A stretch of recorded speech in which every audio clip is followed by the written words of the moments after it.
are stigmas associated with questioning anything in pop culture. Now, if I'm on a writing group, like in Canada or whatever, I know there are certain things that I probably can't say without getting, lambasted for it, or maybe even deleted. I can't question the Woody Allen thing because, it simply link people to Robert B. Weed's fact-checking articles that would, give some people pause and make them cool down quite a bit in their knee-jerk hatred towards Woody. But in the larger sense, when it comes to movements like the Fandom Menace, criticizing Lucasfilm and so on, and Disney, for some of the trends that they're trying to put out there, and some of the pandering to groups that may not necessarily even have asked to be pandered to, and also some compromises that have happened in the storytelling of the Star Wars trilogy. And nobody wants to necessarily be considered sexist or racist, a Republican, maybe. And I know personally I wouldn't want to be considered or mistaken for a Trump supporter. So the danger is that somebody might go through the thought process of, gee, maybe I better not speak out against what I didn't like in this movie. So, it would be great if everybody was working to make a distinction between your concerns about a movie and your politics. Certainly people pay lip service to that. But then lately, the tweet that Ivanka Trump sent out showing her, I think, one of her kids in a stormtrooper outfit and saying, "The Force is strong in my family." Okay. And Mark Hamill, of course, replying to that, "You misspelled fraud," which is kind of a gentle admonishment for that. She's using Star Wars to normalize her crazy and dangerous family. So, of course, he can't play along with that. He can't just let that go. And he also hashtagged it, "Go Force Yourself." Now, Harrison Ford used to sign autographs, "Force Yourself." So it's not really all that horrible a thing to say. And he's saying it to Ivanka, the blue check mark in question.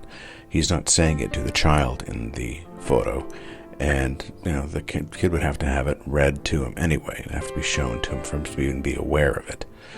And furthermore, I kind of resent the fact that there have been some people who consider themselves part of this Fandom Menace organization who have actually spun that whole issue and misrepresented it. Just absolutely reprehensible. And then, furthermore, as some kind of pushback against Mark Hamill, some busy little bee, some little imbecile, decided to look up a 2016 article where an ex-girlfriend of Hamill's son had some nasty little story that she wanted to share. But I worry that even this little episode about the Twitter back and forth, whatever, with Ivanka and Hamill is actually going to harm any goals that the Fandom Menace might have.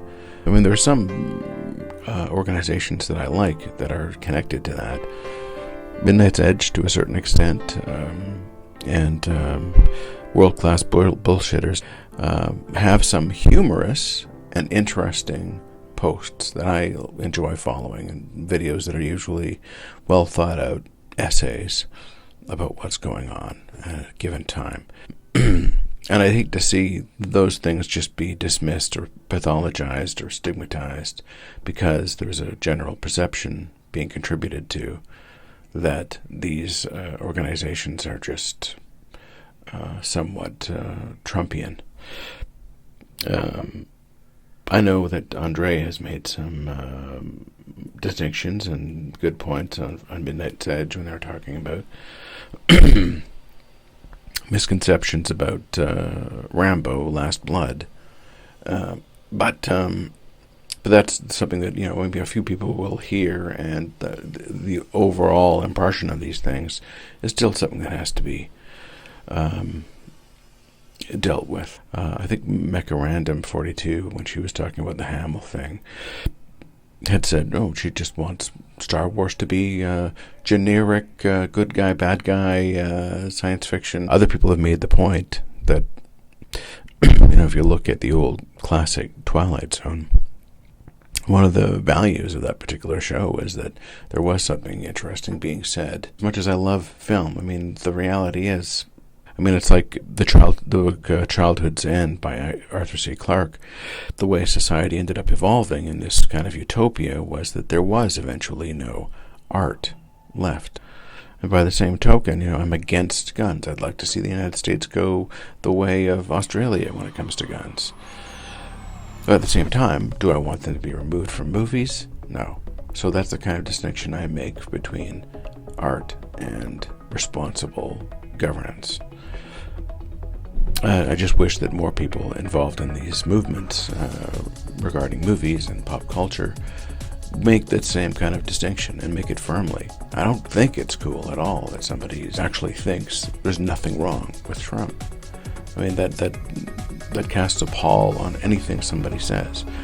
And if somebody is, has a lot of followers and maybe a lot of money or whatever, and that person is, saying that Mark Hamill is this or Mark Hamill is that, that person has crossed a line. I might listen to some of those things because they're free. If I have Wi-Fi or whatever, I might just have that going in the background or something.